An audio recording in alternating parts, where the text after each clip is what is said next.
Shalom Bapak Ibu dan Saudara yang terkasih dalam Tuhan Yesus Kristus, menyapa Bapak Ibu dan Saudara lagi di hari baru ini. Doa kami selalu jemaat di dalam kemurahan dan di dalam anugerah Tuhan. Sangat bersyukur karena Tuhan memberikan kita kesempatan untuk hidup di hari baru ini. Bapak Ibu, pernahkah Bapak Ibu diolok misalnya karena keputusan iman kita dihina, kita diberikan label sok suci, sok benar, sok tahu, sok berhikmat, dan lain sebagainya karena keputusan-keputusan yang kita buat, karena kita tahu kebenaran dan kebenaran itu harus kita pertahankan sebagai prinsip. Ini adalah salah satu ujian iman yang akan kita percakapkan di hari baru ini.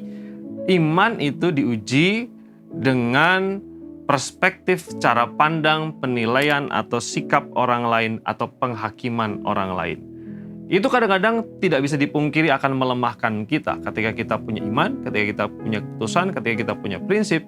Lalu kemudian teman kita mengatakan, kamu sok tahu saja, kamu sok suci, kamu seperti seorang yang tidak hidup di dunia saja, dan lain sebagainya. Bapak Ibu, pengalaman yang serupa juga pernah dihadapi oleh salah satu tokoh Alkitab yang bernama Nehemia ketika dia pulang kembali ke Yerusalem lalu kemudian membangun tembok Yerusalem. Tembok perlu dibangun sebagai alat perlindungan, sebagai alat penjagaan, tetapi juga sebagai lambang eksistensi sebuah bangsa.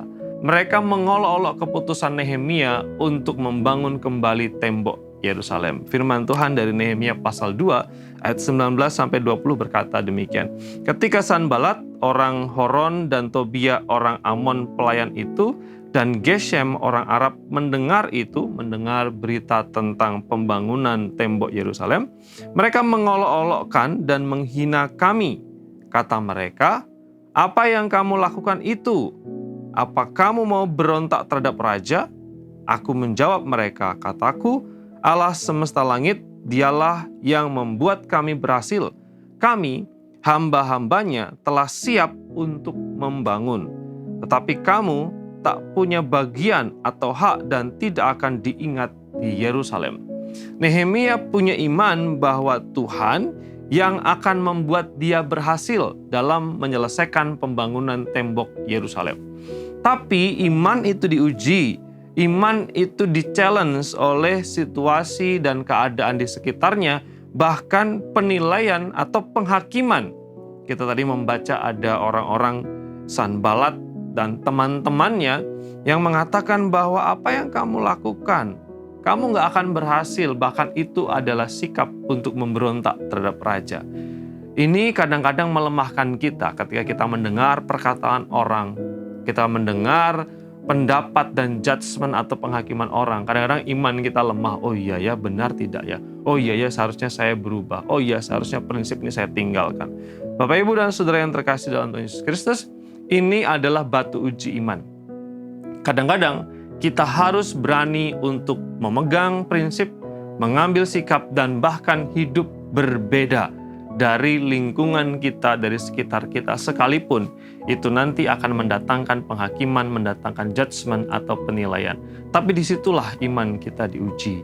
Apakah kita mentolerir kompromi, lalu kemudian menurunkan kualitas dan standar iman kita, atau kita terus berpegang teguh kepadanya. Jangan mundur, jangan kendor, tapi teruslah pelihara iman sekalipun mungkin situasi dunia kita tidak ramah akan pilihan iman kita. Mari kita berdoa. Bapa di surga, terima kasih, kami bersyukur untuk kebenaran-Mu di hari baru ini. Tolonglah supaya kami menjadi seperti Nehemia, sekalipun kami mendapatkan kata-kata yang melemahkan penghakiman dari sekitar kami karena keputusan iman kami, biarlah kami tetap kuat dan memegang keyakinan kami, iman kami ya Tuhan. Terima kasih, di dalam nama Yesus Kristus Tuhan kami bersyukur dan doa kami. Amin.